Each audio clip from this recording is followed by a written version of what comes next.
Great. Now we're all here. Good morning to all of you colleagues. I hope you had a good sleep despite a very turbulent night. I don't hear any response. You didn't have a turbulent night? Oh, now you get it. Okay, we'll have a very heated debate today. And I want it to be a debate, not just some statements, one-way traffic statements and reports from the regional institutions of development. So I urge everyone to be as straightforward and open as possible. I want to look from a non-conventional perspective at development institutions. So who is our customer? Who are we working for? We usually measure institutions in the number of loans or guarantees issued. But what about the customer? Is he really satisfied? Have we made a difference in the industry? Have we had an impact on a specific municipality or a region? What has been the contribution of development institutions into the development of the business community, municipalities, and the region as a whole? We'll have several sections in our discussion. And in the first part, we'll talk about the customer. We'll listen to what the SMEs have to say. We'll also get the feedback from the open government. We'll listen to the heads of regions, heads of successful regions. We'll also talk about, in the second part, about federal development institutions, what they can do, what help they can provide to regional institutions, what kind of KPIs there might be in assessing their performance. And in the third part, we'll benchmark our experience versus international experience, and we have European experts who will give you their opinion. We'll also have a 10-minute session of Q&A, and then we'll draw conclusions. Are you okay with this? Great. I'd like to start with Yekaterina Shapechka, the representative of the Open Government. We did network behind the scenes. She's the tough, the severe investigator, and I'm sure she's going to set the tone for our discussion. The Open Government recently did a measurement of the performance of regional development institutions. Well, thank you so much. You've assigned me a very difficult role. Actually, we measured. We didn't measure anything. We looked at the number of development institutions, at the resources, and what standards there are at the regional level.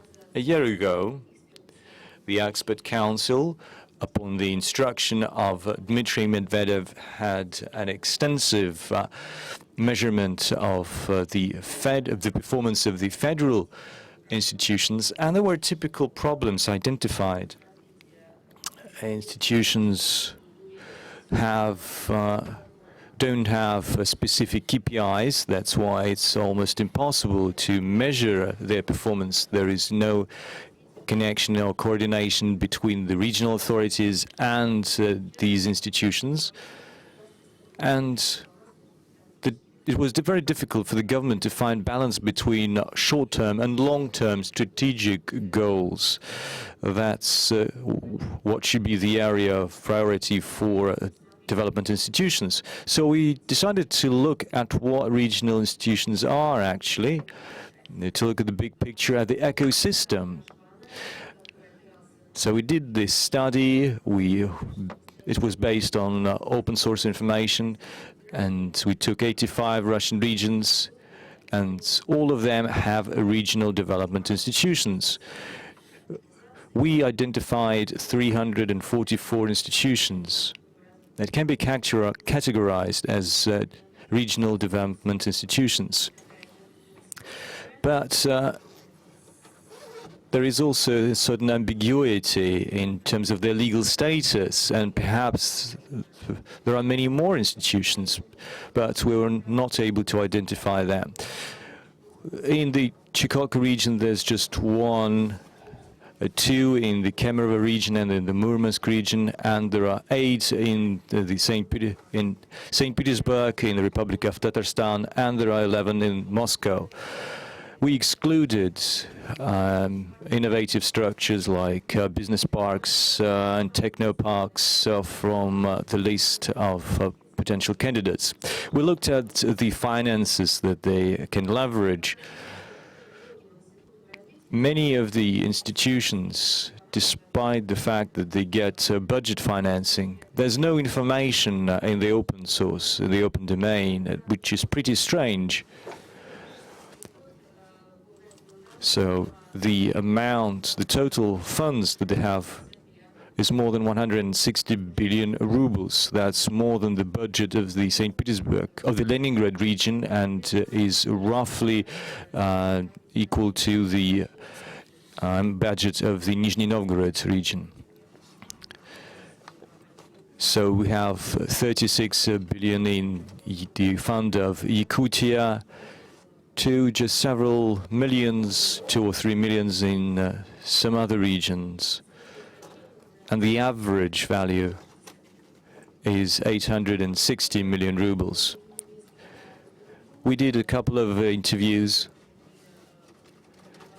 Certainly it's not a valid sample. We did it in a random way. We just called up several beneficiaries of public support. But it looked very similar to the situation when we analyzed the federal development institutions. So what they say generally is that certainly these institutions cover most, some general necessities, but they are not flexible enough. These necessities change, these needs change, but they're not flexible enough. And certainly there's a lot of red tape, a long time it takes them to provide answers.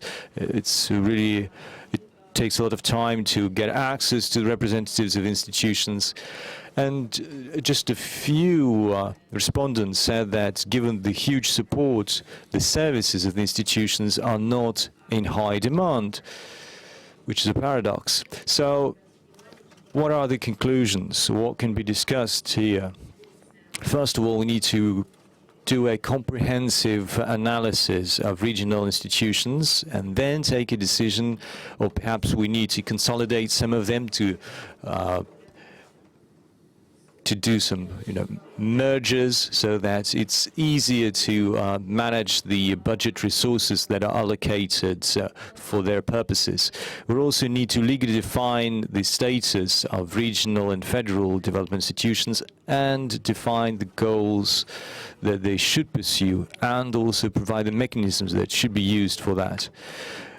We need to set the typical operational standards and typical KPIs, like the amount of private funds, the number of enterprises, newly set up enterprises, the number of jobs created. We need to come up with an exhaustive list of regional development institutions, and certain regional governments need to be aware about it, and there needs to be an annual audit of the quality of services they provide. It could be online services, online surveys, it could be opinion polls, and certainly their mandate should be regularly updated and adjusted. We need to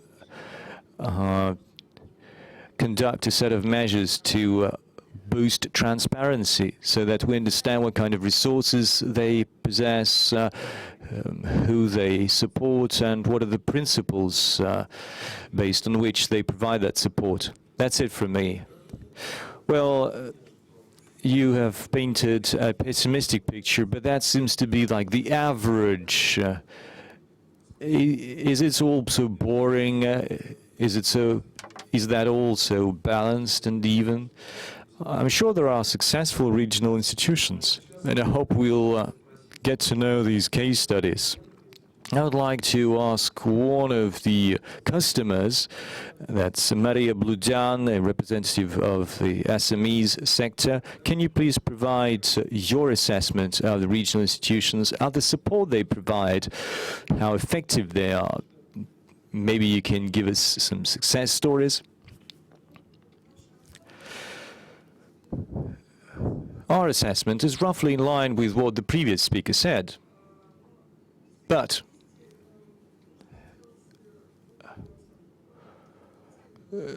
well, certainly you can take numbers, and you can make an objective assessment of the number of institutions, but we look more and we analyze the efficiency. We had a session yesterday, and you can really look at the geography of new businesses created in Russia.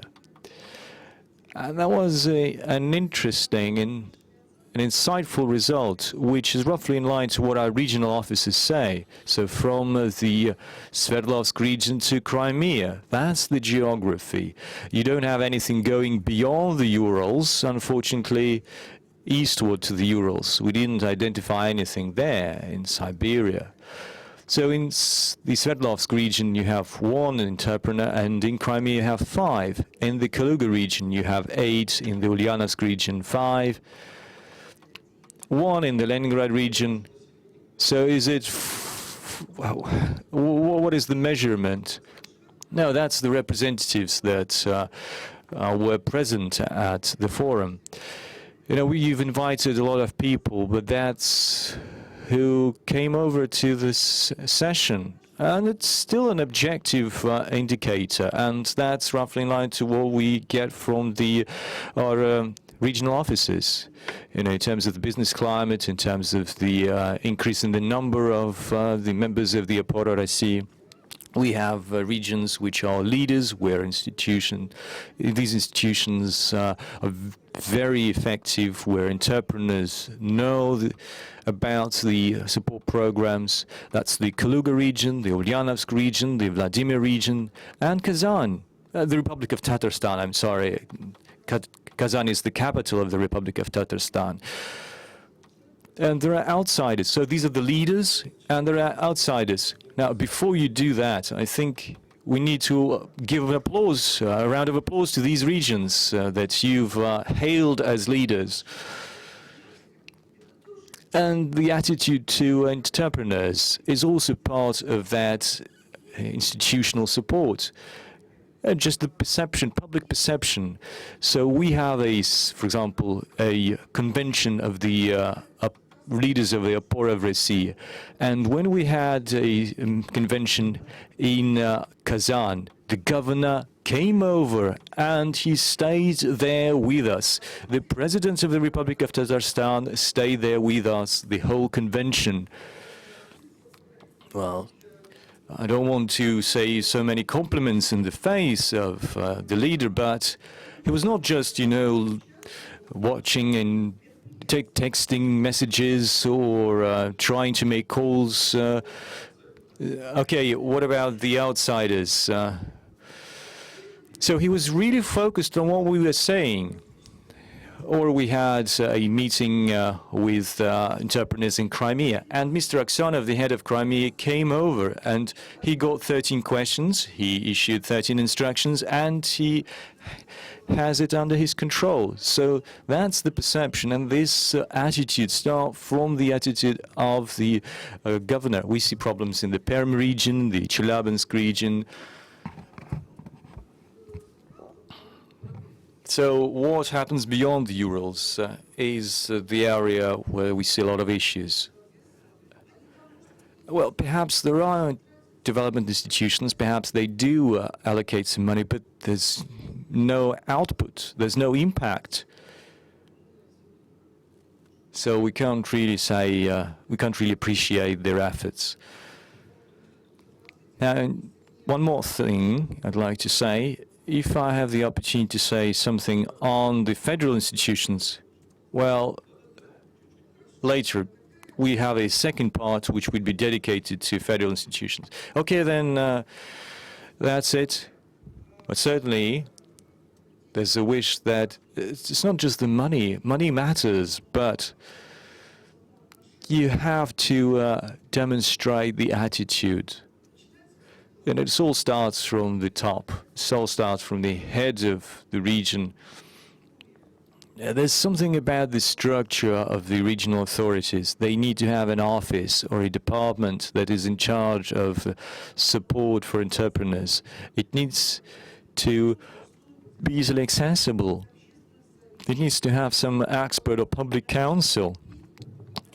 Entrepreneurs need to get engaged, and then the results should be reported to the governor. So when you have this kind of system, then it works. Otherwise, it doesn't. Otherwise, institutions do something they think is important.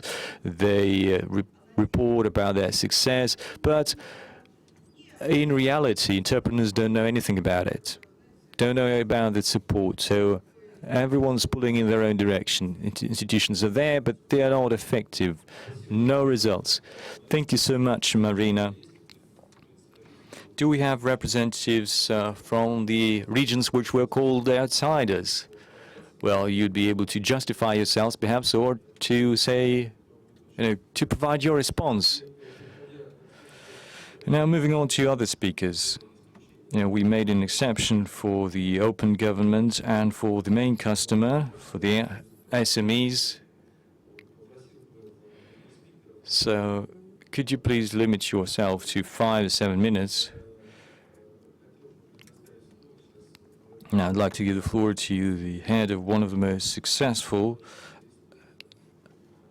and dynamic regions, Rustem Minnikhanov. A good friend of mine. We've done a lot of exciting projects in terms of support to SMEs. Mr. Minnikhanov, what kind of impact do institutions have on the life of the city, of the community, of a specific industry, or the SMEs sector?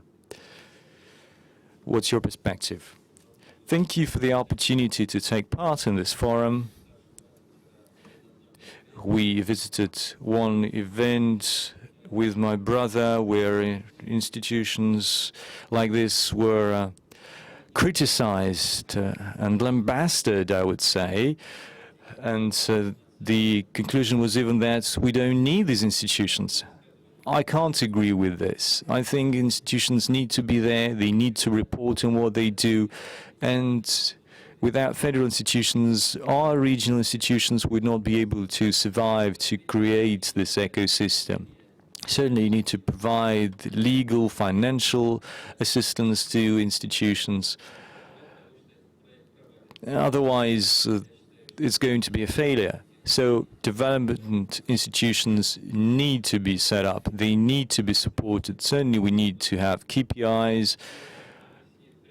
I'd like to give you an illustrative example. Thanks to the government of the Russian Federation, the Economic Development Ministry, we have 2 special economic zones. And certainly, it's all about trust. We have a Labuga economic zone, and it's been operating for 10 years, and previously the initial figure was about 50 billion, but already we have 100 billion investors. We have 22 plants operating. We have 48 residents. 2 new plants will be opened this year. So these are all modern institutions. They're export-oriented, and almost 500,000 jobs were set up.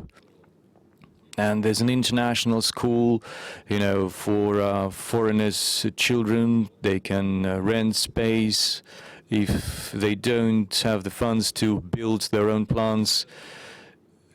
So this institution has been really successful. We have 21 residents in another technical park. We have a university. I'm talking about a different case here there in Kazan, in the Republic of Tatarstan. It's been successful. But it's great that it was a large-scale project. We provided this project with the housing infrastructure, with the urban infrastructure. So we look at this single company towns like Nabережные Челны. You know, we cannot resolve this issue on our own, but we have a program, and we've been really active. We will double the support for the plants. We'll add 500,000 more jobs, and I'd like to say that certainly SMEs can't develop on their own without support. So SMEs account for 25% of the gross regional product, and it's more than 2 trillion, and certainly it's not a small share. We had joint projects like take Himgrad, this international park, 7,000 jobs. And it used to be a plant that was bankrupt, but now we have reinvented it. Kate Master, we have 250 residents. The Idea Technopark, one of the first ones, 2,200 jobs and several dozens residents. But can you give us like a really illustrative case study how these technoparks had an impact on the life of Nabережные Челны or Elabуга? What was the impact of these institutions on municipalities? So we had this Idea Park and Himgrad Park, and we now roll it out. We scale it to the region. We have 350 residents. No one believed that would be possible, but it changes the life of people. You know, it used to be a depressive region, but right now we have a platform where there are a lot of jobs, where living standards are getting higher. So we have educational programs. We had a factory of entrepreneurs, and it's not just in Kazan. It's like an education program that goes to the regions, to different towns. We have Google-based programs. 14,000 entrepreneurs are right now studying in that academy for free. They don't pay a single ruble for that.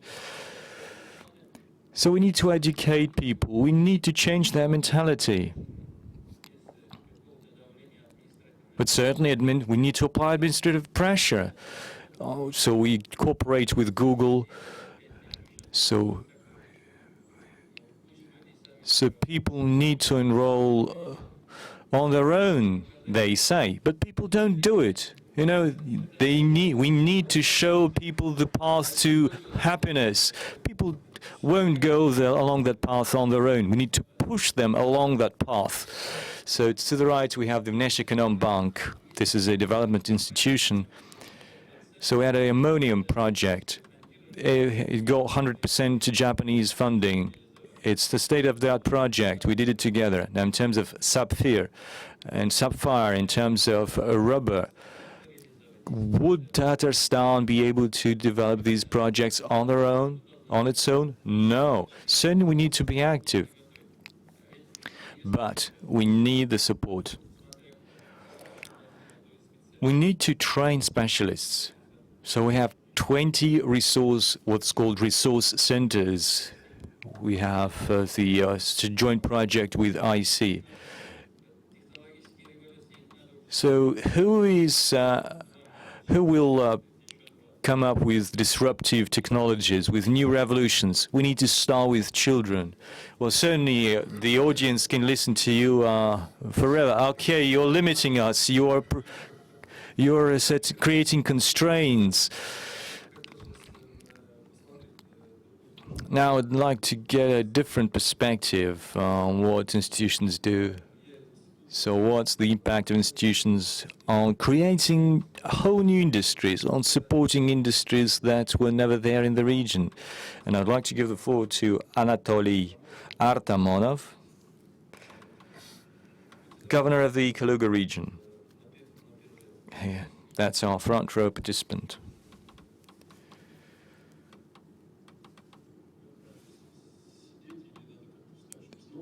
Do I need to sit or stand up? Well, if you can stand up and look in the audience. So I'm really sorry if my back is to you. Well, I can turn my back to you. No, I'm really sorry, brother.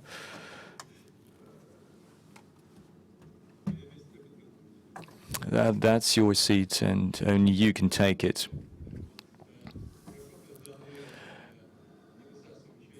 It's great when we don't invent things artificially and when we respond to the challenges of modern times.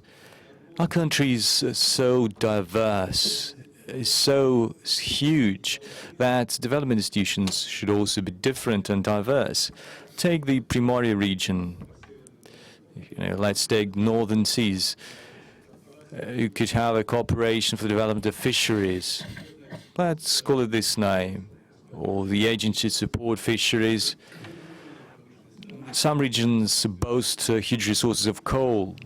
Some resources, huge gold deposits. And it will have nothing to do with the Essex stories, will have nothing to do to Kaluga region or others. So I don't like this one-fits-all model, one-size-fits-all model. And sometimes, perhaps you need just one institution for the Chukotka region, for example. You don't need too many institutions. I don't like these studies when you just use numbers as a measurement. So we set up the first institution at the end of the 1990s.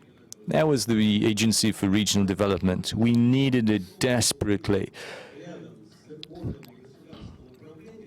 We had to have some kind of institution like this that would, it's not a ministry, so it's just outside of this public authority of the executive branch. There are some things which the government is not authorized to do, but it would execute the mandate which is roughly in line to what the economic ministry says. It would promote the same ideas that the government has come up with. So when we saw that there are new investment projects in the pipeline and investment started pouring only at the end of the 90s. Before that, we were, just surviving. We just wanted to get up from the knees. And then the question arises, how could we prepare these territories for these investments projects so that they feel that it is easy to do? And we have analyzed the situation, and we decided to select the industrial territories, industrial parks, and who's going to develop them. And that's why we developed the Cooperation of Regional Development. And colleagues from Singapore came to us, and they acknowledged that this is better when it is consolidated under one roof, both consulting and development, and they help each other. And agency, we are going to use these agencies for certifications, for certification of products, for export operations.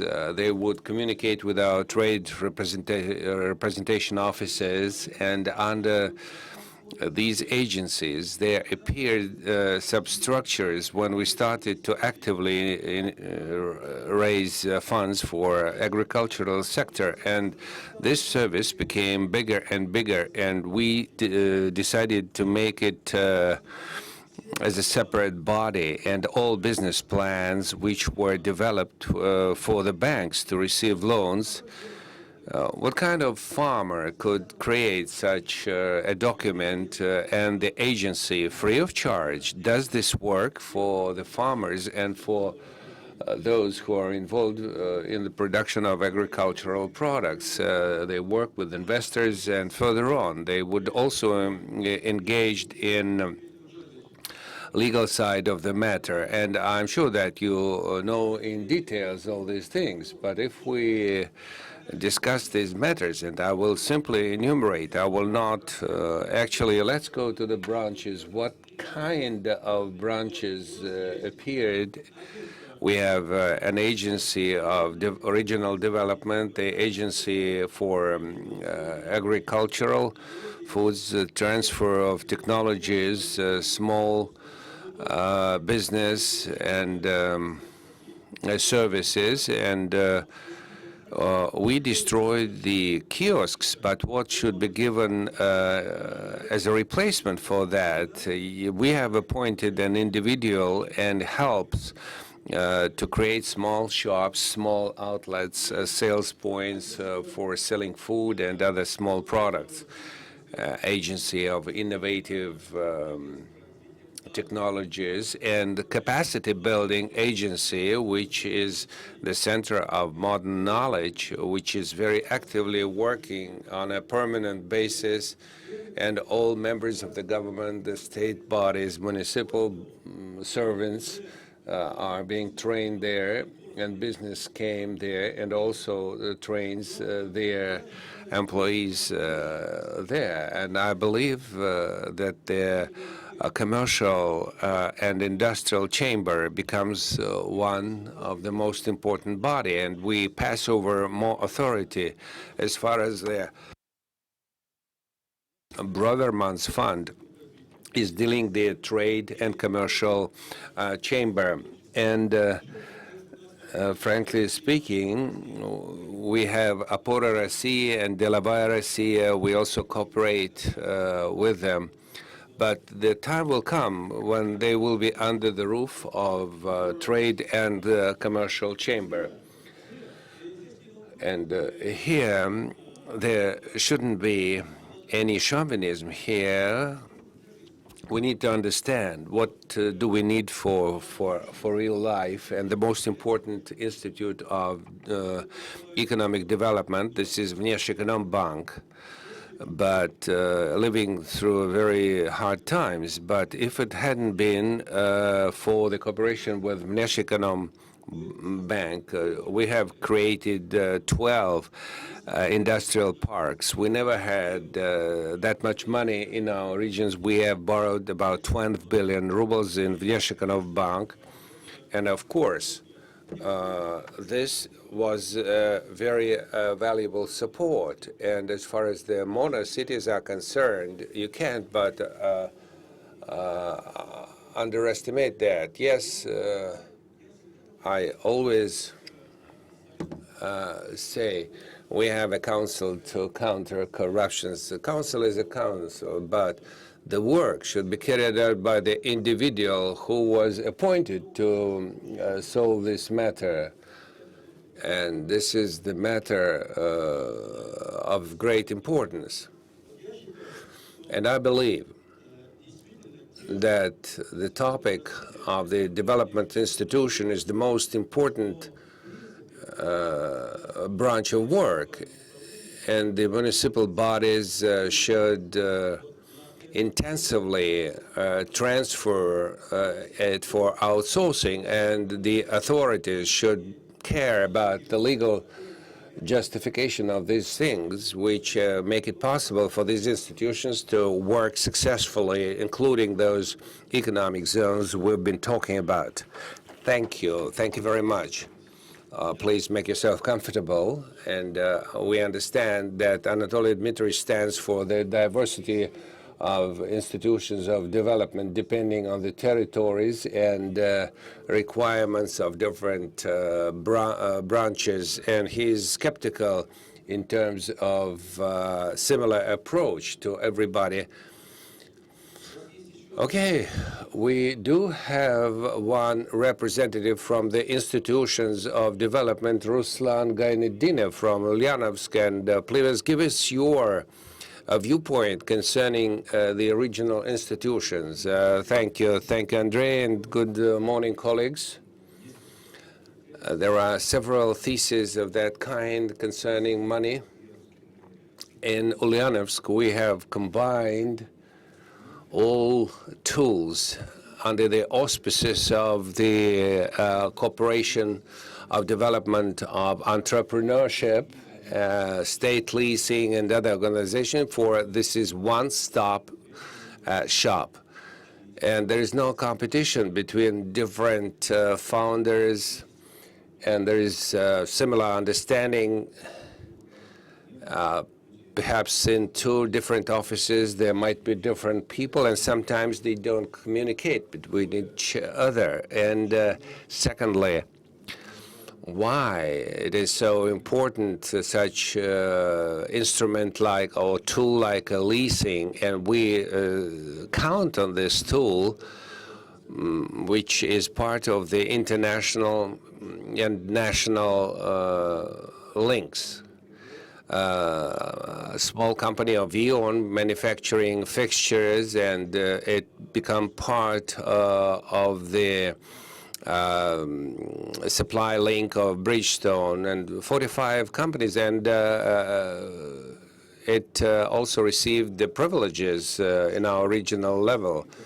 And as far as the branch elements are concerned, and those who used money and resources became a list. I was talking about it. First of all, this is the timber processing, furniture and doors, and fairly small companies, 400 men pushed away and win the place for the competition with the Chinese colleagues. The company is called Fort, Mebel Fort. Have you remembered the name? The furniture for children like klukva or cranberry.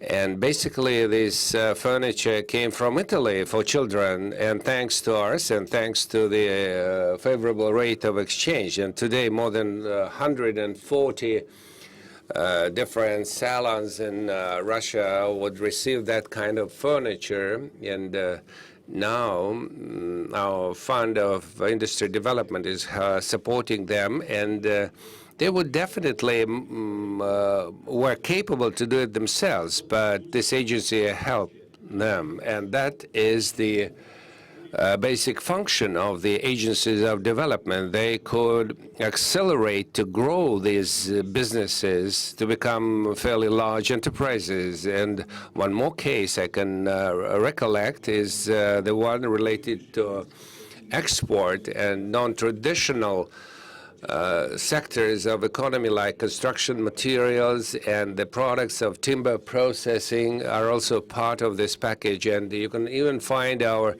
furniture in Israel, in Great Britain. It's not just a premium class, but economy segment in Sri Lanka, in Iran. And I'm thankful to the Ministry of Economic Development who helped us to organize this line. And you have to show the road to happiness, for it's not always we can see the right path to happiness, and this is a special vision, and Byglasses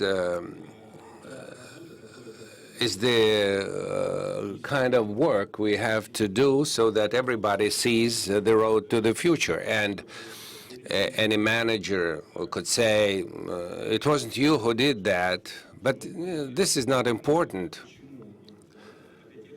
And why export, and why money and Rosexim, $140 million in 6 months on export. It is twice as great as in 2015 without diamonds, timber, oil, and gas. And thanks to gas Rosatom, they were also our partners, and radio farm drugs, they are available all over the world. What about the business climate? Nobody is capable to do it but us. And proceeding from these statements, that's the kind of work, the moratorium on NVD, and nobody tried to do that because they never adhere to the advices, and this is the blocking voice of the Agency of Economic Development. And no kiosks were destroyed, and they are also part of small business. You don't have to destroy them. They also work. And why do we have to work closely with business?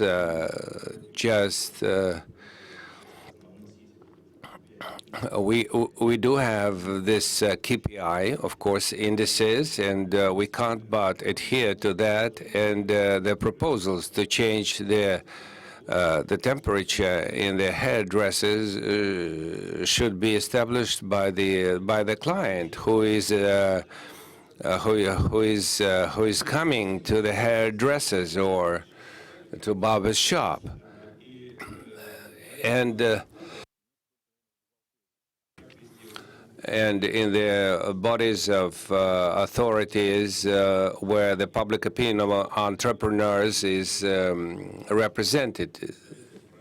And we receive necessary advice in case of need. And the last case, which you wanted to comment upon, where to move. There should be some kind of universal model, but which is based from bottom to the top.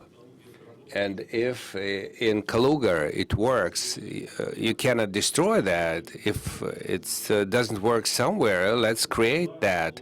And these are two blocks: resources and conditions. Conditions for a business environment, and as far as the resources are concerned, there should be a VAB, MCP, and cooperation, and I call them the regional banks of development. And we talked with Natalia Lurionova, and I believe that should be, and within a week's time, you can deploy any support programs without waiting for subsidies, which will take months to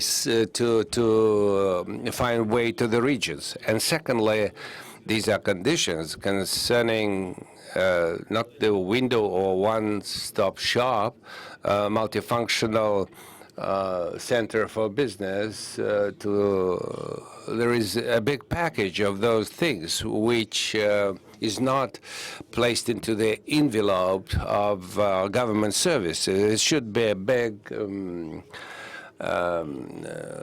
reliable system. Will become a real project, and how many laws we adapted for business, how many entrepreneurs arrived, and this is the KPI which really is required and will have the right to live. And yes, nobody could reprimand us not giving the word to the representatives of the regional development. And for 50 minutes, we've been discussing this topic from the viewpoint of the territories. And I believe there came the time, what about the federal institutions for the development and how they can develop small and medium-sized business, how they could help the regions and regional development institutions, and the most famous bank, that is Vnesheekonom Bank, after how Vnesheekonom Bank sees its mission towards the regions and the regional institution of development. Good morning, colleagues. I would like to extend thanks who praised the words of Vnesheekonom Bank, and specifically to Mr. Menekhanov. And our basic task now, coming through the hard times, is just to survive, and it's not easy. If you go back to history, in 10 years, the bank has executed more than 150 projects, more than 4 trillion rubles. And this is a substantial part. Of course, it was created and it was made at the expense of the foreign banks by borrowing the funds from there. And it's not the matter of quantity. We don't have inexpensive long-term money. And how many institutions we would create. So the problem, let's create the fund and the institute, and the problem will cease to exist. But the form never replaces the content. And the basic problem is the lack of long, inexpensive money. And this is the problem of Vnesheconombank. We have analyzed the situation when preparing the strategy. What is the place of Vnesheconombank? And in some directions like industry, infrastructure, export, and innovations, and we are huge investors in Skolkovo, and Vnesheconombank holds a quite substantial place. It is far ahead of other structures, but this is a short-term borrowing system. And the projects which are executed in Kaluga or Tatarstal, you cannot finance these projects if you are talking about development, whether it is enough or not. 30 institutions are represented here on a federal level, whether it is a lot or small number, and there's no synergy between them. And the basic thing, let there be many, but there should be a synergy which will lead to the multiplication effect. Now, today it resembles the poem of Krylov, where three creatures are pulling the cart in different directions, and synergy which should emerge is extremely important element, which I would like your to put special focus. I'm not describing here 344 regional institutions. Some are successful, some are not, but synergy is the point to look for long-term money. And next thing, I would like to tell you how regional development institutions were questioned, and where is our place, how you see our place, because the purse of inexpensive and long-term borrowing is very limited. And there are many requests as a combined platform for consultations, promotions abroad. For Vnesheconombank has a very serious image, and we managed to raise a lot of funds in China from 10 Chinese banks, but they would not lend money to those banks which are under the sanctions. We've been very attentive to all your requests, and I have covered of these representative offices in the regions where we believe this is inefficient. But with this, I would like to work directly with the regional institutions, very good relationships. We are prepared to be the moderators and aggregators of those projects developed in the regions. And we would like to be our partners, you yourselves, and let us develop this mechanism and offer comprehensive solutions where we could become aggregators and moderators in huge projects. And we also have a cooperation on small and medium-sized business by cooperation of Mr. Braverman. And we are also target ourselves to huge projects on export and infrastructure, and proceeding from that, should you have such projects, we are prepared to be aggregators, but we would like to have you partners in the regions. Thank you very much.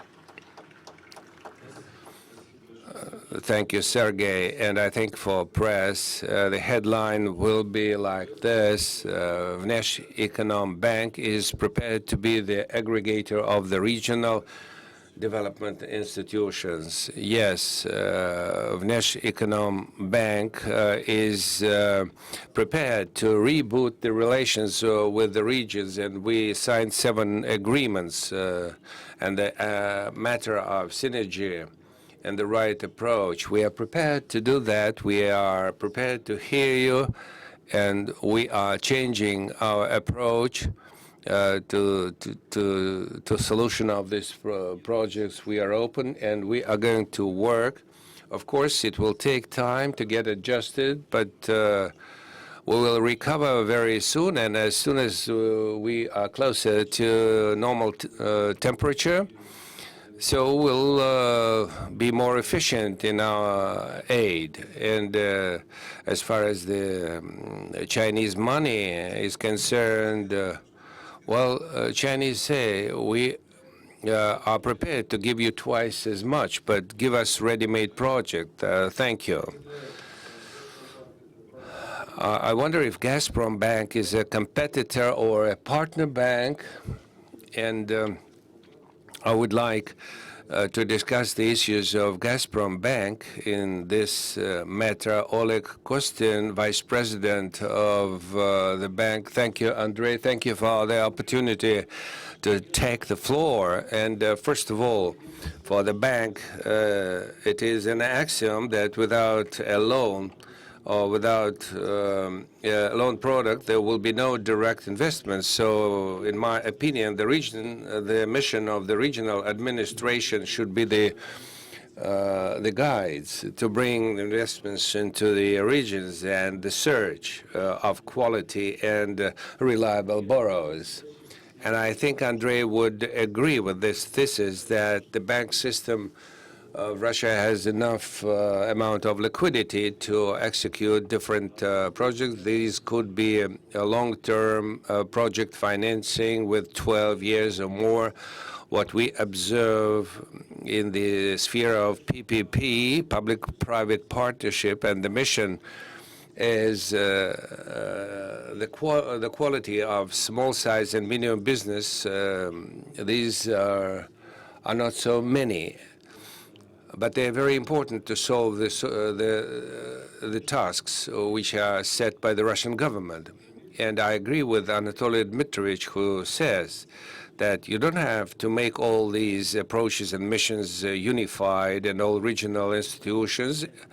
Every region should choose for its own what kind of development institutions they would need, for every region has its own competitive advantages. And proceeding from these advantages, they're supposed to form their pool. And thirdly, we have enough regional and federal institutions. Let's see the best and successful practices, and these, on the basis of these practices, let's disseminate this information in the Fund of Industry Development. We have executed more than 100 projects, which is a very serious foundation. And then it comes to the level of the regions, and we see really positive dynamics when we see that federal and regional industrial funds, they engage in joint operations. I would also talk about the Far East Agency for the Development and the mandate which they had. We analyzing 6 projects and were approved by the government commission under Mr. Trutnev, and we see that these projects are being executed in the Far Eastern region, and they have created the Russian-Chinese Agrarian Fund, which is in charge to execute these projects. And that kind of tool on the regional and federal level is very important. And thirdly, all regional development institutions which were created, they should possess plausible competences and broad set of authority, and they should definitely have a professional and strong team. The bank does have money, and there is an understanding how to raise the money, but without properly structured projects, without the people who can take charge of these projects, the financing will be quite difficult. So the combination of all these conditions, you can't say that certain things are successfully operating or vice versa. And that will be the reason for the banks to say whether they would be able to finance these projects or not. Thank you. Thank you, Oleg. Thank you very much. And we understand the competition on the aggregate market will continue. We always stand for competition. For the competition always helps to raise funds with minimum interest rate, and also makes it possible to expand the circle of investors, and that also improve the atmosphere and the climate for and the appetite for loans. Actually, banks were mentioned, and we also had mentioned the cooperation of Broverman and the fund of Bortnik. They say fund Bortnik, cooperation of Broverman, and I would like to ask Natalia Larionova how cooperation understand its role towards warranty fund, microfinancial organizations, to the infrastructure which was created. Please, the floor is yours, madam.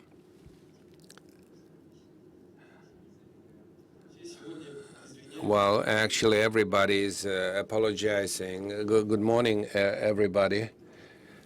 And from the very beginning, we decided not to create branches of our company in the regions, but as a rule, the leaders of such organizations, and we decided to rely on the structures existing in the regions. We do have our mandate related to the support of loans, and we have our regional organization. Certainly, it's nice to know the average, but this system was created using huge funds from the government. It's up to 90%. Certainly, we have different institutions. We have ailing institutions, agonizing ones, but it's painful to look at that average. So we'll try to implement a project for the first time at the federal level when we're going to unite regional institutions. It's a challenging job because formally all these institutions belong to the regions. The ownership is with the regions. We cannot have any legal sway on them, but the federal law will provide some form of control and supervision. So our goal is to create some kind of a pattern, a system of support, and distribute the responsibility in projects up to 25 million rubles. That's for regional authorities. Projects between 25 and 100 million That's will be done by SMP Bank, and projects worth more than 100 million. That's the projects for us. So we hope to create that unified system. And some of the regions, it will be a painful task because some are too lax, some are too laid back, and not very much active. Our main KPI, going back to customer, is being customer friendly. The entrepreneur should not really worry about anything. They should not even be aware of which component, regional or federal, supported this entrepreneur. He or she should just enjoy the maximum beneficial result.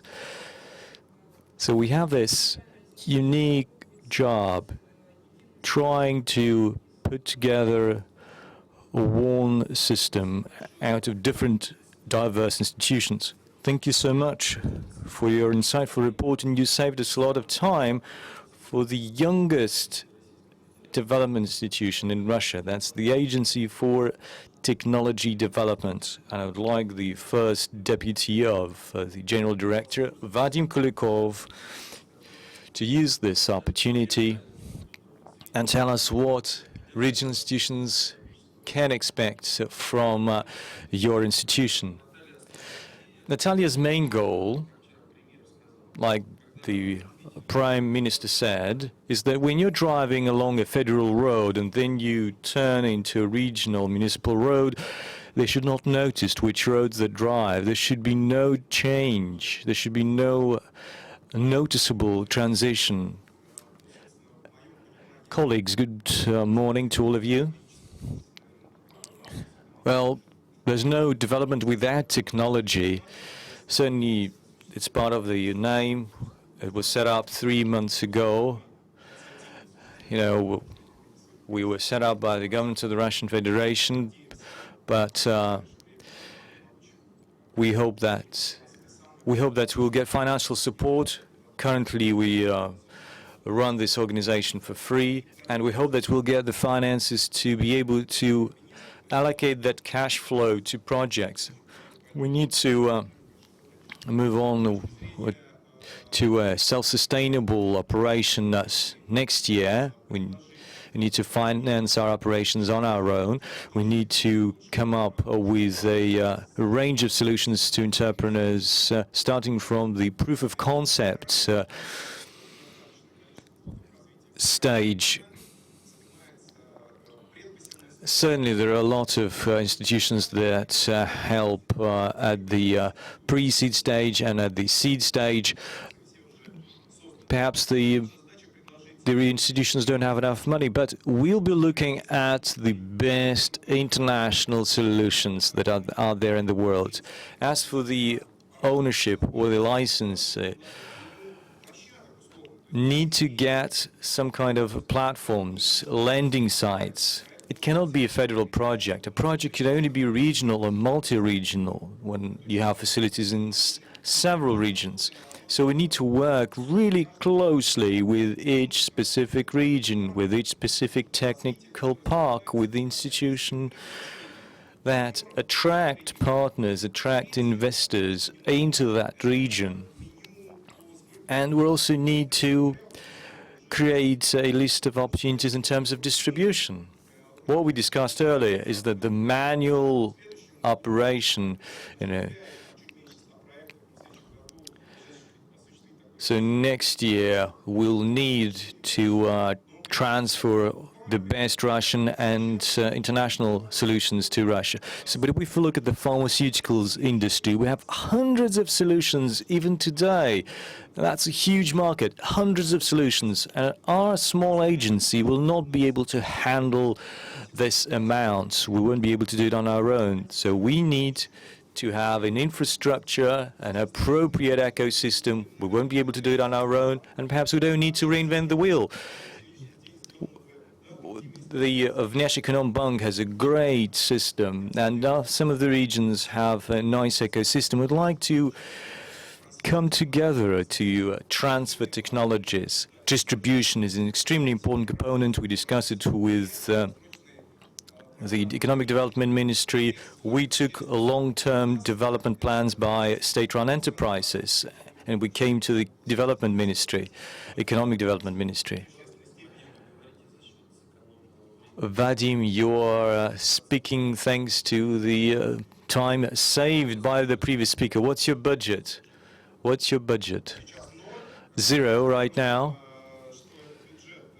So as I said earlier, it's 0, but we hope that by next year this budget will consist of 2 parts. We have the startup budget. It's 200 million that was approved by the government. We don't issue any grants. We're an agency. We are a techno-profi. We are in charge of technology transfer. We want to triple that budget thanks to the revenues that we're going to get from our customers, specific enterprises. They will be consumers of the best technological practices. I would like to wish you success. Thank you. Great. We've done with the federal part, with the second part. We now have 3 speakers left. So what's the best practice that we have in Europe, in the US, in China, in terms of development institutions? What is perception of Russia if we benchmark it against international practices? I'd like to ask Mr. Mikhail Harams, Executive Director, to say a few words. Thank you so much. I'll be brief. I'll just like to share the German and European experience. First, on some figures.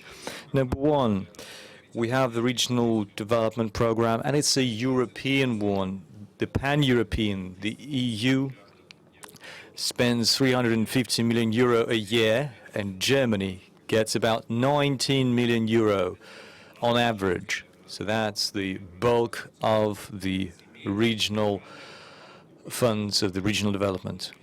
As for Germany itself, in 2015, we issued 1.5 billion euro for the development of SMEs across Germany, in different states, in different lands, as we call them. We also have the so-called new federal lands, and this program ran until 2015. So we need to even the economic potential and living standards. And there will be 150 billion euros spent on leveling out those living standards between east and west of Germany until 2019. And certainly there's a project to level out living standards between Germany and other EU states. We issue subsidies to specific projects to create long-term jobs and the economic infrastructure that underpins economic development. So what issues are we facing? Because certainly we need to be looking at problems too. So there's a great threat that outdated structures will be frozen and will stay there forever. So you ask the question whether the customer is happy. Yes, indeed, the customer is happy, but is this right for the global economic development? That's a big question. Subsidies. 80% of investment projects that are supported from regional development foundations of Europe would have happened without subsidies. So yes, the customer is happy, but was this the right solution, the efficient solution? That's the big question. And there are, what we call pulling investment from one project to another. Sometimes we provide subsidized rates in terms of lending, and the companies invest not in Hamburg but in Dresden. But we don't see the tangible economic effect. I looked up some documents and double-checked it. For €1, you get 1.2 euro. Is that much? Is it really worth it? In many regions, that's less than €1 that you get from €1 invested. If we look at the success, if we look at like Greece or southern Italy, a lot of money was pumped into those regions, and you know the effect. Although Eastern Europe, Poland, for example, that's a success story. So what kind of conclusions can be drawn for Russia? Certainly, you still have the threat that old structures could be perpetuated. And I think tax breaks are the most effective way of stimulating competition and entrepreneurs. I would very much support what Mr. Garkov said and Ms. Larionova said. We need to have single basic rules. We have a very complicated European system. It's really challenging to assess the output and the impact. And we don't have the synergy. That's what you said. We don't have the synergetic effect. And number 4, you shouldn't be afraid of uneven growth. In Germany, there are very successful clusters in Munich or Bayern. Some are getting more successful, but others are lagging behind. And here you have this scaling effect. Certainly, the growth will be uneven, but successful clusters drive economic growth in a great way. So we shouldn't try to spread the funds evenly. Concentration, consolidation is not a bad thing. Thank you so much, Mikhail. I was really impressed. 350 million euro. That's quite impressive. But €1.20. And what you just said, that you shouldn't be afraid of uneven growth, and the fact that we should support successful projects. That's what I like about your statement. Now I'd like to give the floor to William Thompson, Head of Division Eurasia, Global Relations Secretariat, OECD. Do you want to add something in terms of the applicability of international practice to Russian realities? And then I'd like Oleg Fomichov to say what the government thinks about it. Thanks so much. Thank you for the opportunity to speak here today. Until January, I worked indeed in the Global Relations Secretariat of the OECD. I've been discussing these issues with the Russian regions for 15 years, and certainly I dealt with other regions of the OECD and countries outside of this group. So I'll talk about our cooperation with regional development institutions and regional development banks. First off, I start with money. So it's not just about money. Most often, it's not about money at all. If we talk about the EU, our study indicates that those regions that use less are more efficient in using that money because they are serious about the choices they make. Specifically, when you're talking about new activities, new industries in the region, it's not that it's not profitable. It's all about coordination. But the private sector knows how to organize itself if it's there, if the private sector is there. But if we're talking about a new sector, about a new type of economic activities, we need to coordinate that. There were instances in Chile, for example, when there was a series of new investment projects. They will be successful without subsidies, but only if you have perfect coordination. Number 2, managing risks. There is a very painful moment just to split the responsibility for risks between government and private sector, where the competition should emerge. And the second point is also very important, and I see that in many regions. It's the system of kind of stimulus for the officials, for the tools, for the development. They depend on the stimulus of specific officials, and we see that it would be nice to work with no system, and very often in European Union with subsidized loans and credits, but the officials, they prefer grants. because I give you grants and nobody is going to question why the money was not returned. But if it is a loan and a more efficient approach, and you can borrow this money and use it, but I have to be responsible for paying back. And the officials, they are very scared to work with government money. Thirdly, even if under the auspices the action plan is created, so it is, the approach is investment into physical objects, and I don't understand. We would create the airport. This is a success. But if nobody comes and leaves, so results is the economic benefit. And projects which are also part of serious and well-prepared strategy, and that is the last clause, is the complexity of strategy.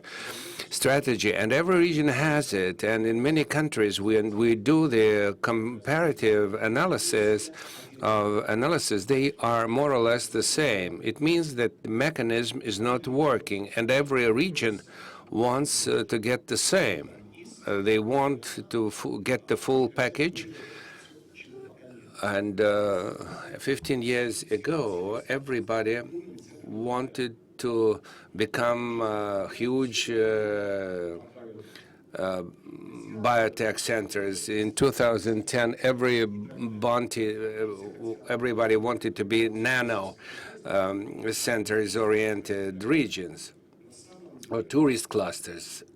In reality, the whole process should work with serious analysis with the potential of the region, both private sector and government sectors, not limiting themselves by what they have. We understand the danger of single company-oriented cities. Thank you very much. And I believe that William presented the so-called Russian viewpoint on the problem, and I'm sure that we missed to understand and to use the potential on OECD in combination with regional. We started the whole story with the bad policeman, and I wonder what kind of role will be played by Oleg, by a bad policeman.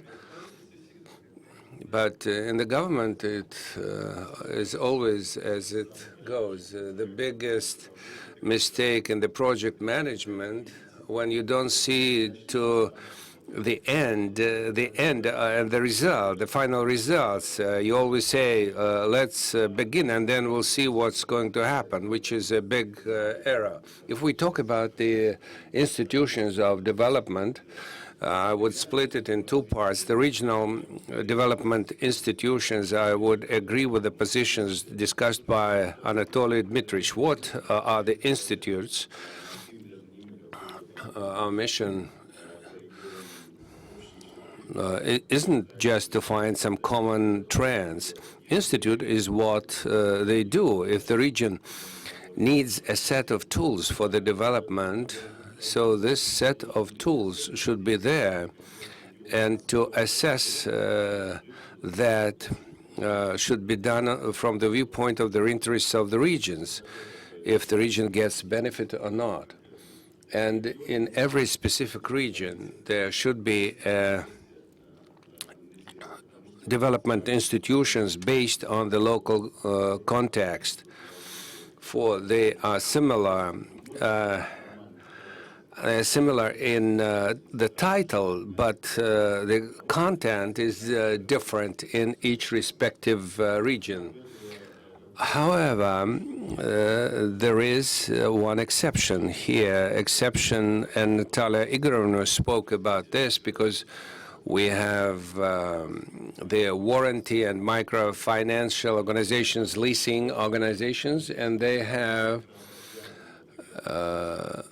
they have specific purpose of providing financial tools, and they could be compared in financial efficiency, and specific requirements could be offered to them in case a specific thing could be appraised and evaluated only from the viewpoint of the development of the regions. And there are also common features. They execute the same mission, and the approach should be different. If we talk about the federal institutions for their development, the problem is very often we form at least conflict or mutually excluding requirements. We always say that we need to ensure the flexibility, so free of bureaucracy, and quickly reacting to ever-changing environment, and we need transparency and regulatory, but the accounting chamber comes and let's see what kind of procedures of approval you have, and in this specific place is the first place for inefficiency. For analytical expert would say that there's too much bureaucracy, but the accounting chamber would come and say that they don't have regulations, that's why they are not efficient. And the second topic, which was also opened here, the necessity, long-term KPI, and at the same time, they should tune their mandate and their activity to ever-changing situations. So the KPI will change in this respect very quickly, for the missions are changed, or you install the same set of KPI, and in 10 years you can check whether this institution works properly or not.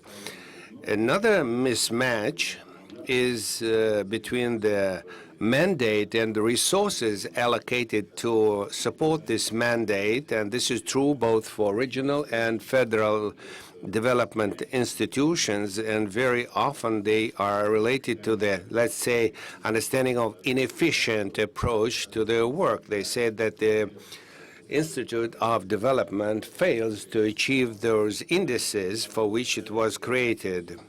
And the question arises whether it was supported by the adequate resources and the scale of its activity is suffice.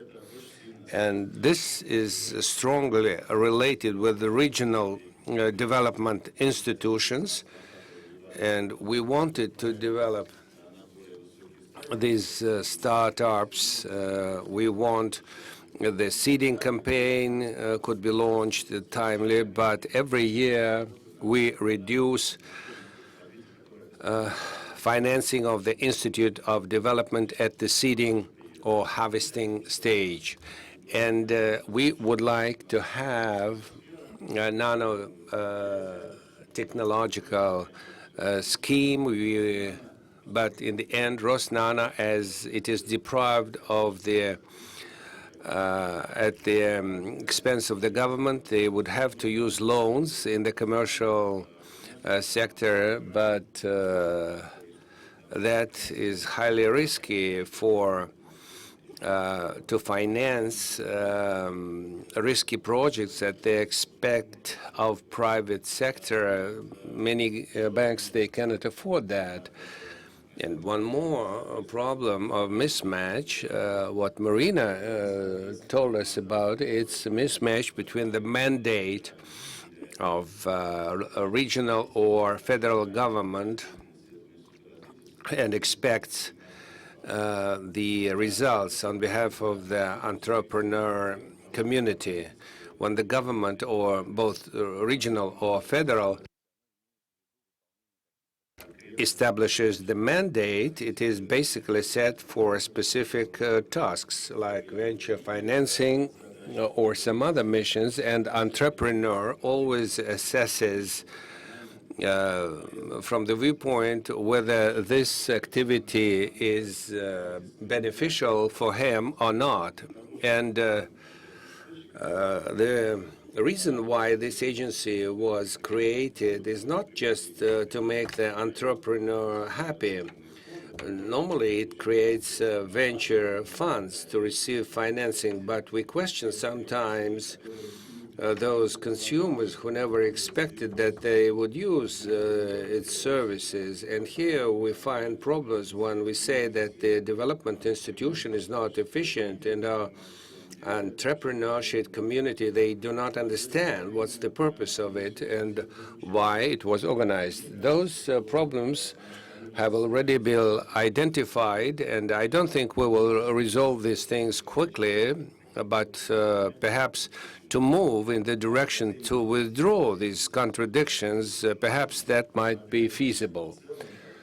And again, we could assess this, and there might be 2 or 3 principles for development institutions, how well its activity matches the mandate fixed by the government of different levels. Secondly, how effective this mandate is achieved thanks to those resources given. And thirdly, how certain norms of transparency and the lack of the conflict of interest and what is related with compliance is matched. And these are 3 things which should be mentioned during the analysis, and the rest would be, let's say, analytical superstructures, perhaps might be interested to the citizens, but they are not very closely standing to the efficiency. And again, if we talk about the development institutions as a function given to him, so we'll have to elevate ourselves to 1 floor higher and analyze the mandate which was given to this institution by the government. Maybe this mandate should be changed so that this mission which is set is executed with higher quality. Perhaps this is all. Thank you very much. I don't think. Well, we have many proposals to correct the activity to achieve that synergy which Webb spoke, but we don't have any strict requirement to close some. What about venture cooperation? No, they still exist, and I understand we are prepared to start a session of questions and answers. I would apologize to the public that the questions and answer sessions will be moved to the break time, and I would summarize the results and outcomes of this discussion. Everybody was talking about the general rules for the development institutions, but such rules which would help to develop those directions in the regions which are really in demand for specific constituent entities of Russian Federation. And this diversity should be aggregated by banks. For banks, they work directly with the clientele, be that a small or medium-sized business. And the government also promised that this model will continue to live. Thank you very much.